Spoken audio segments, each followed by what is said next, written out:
In this video, I will show you how to fix TikTok search not working.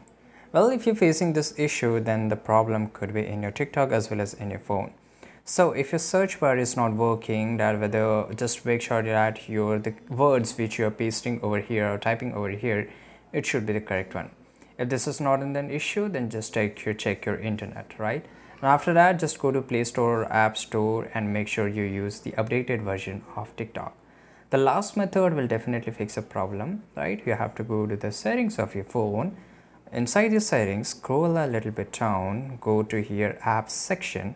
So this is apps section, app management, and here inside the app management, basically app management is something where all the application which is available in your phone will shown here. Just search for TikTok, right? This is TikTok, and here go to the storage usage. Clear the cache. Once you clear the cache, it will definitely fix a problem. If your problem still remains, then just click on clear the data and tap on OK. Make sure that after that, once you just clear your data, you have to re-log in into TikTok. After this, your problem will be fixed definitely. This is only one way, or these are the ways which you can fix TikTok search not working, and this will definitely work out. I hope you found this video very useful. Subscribe.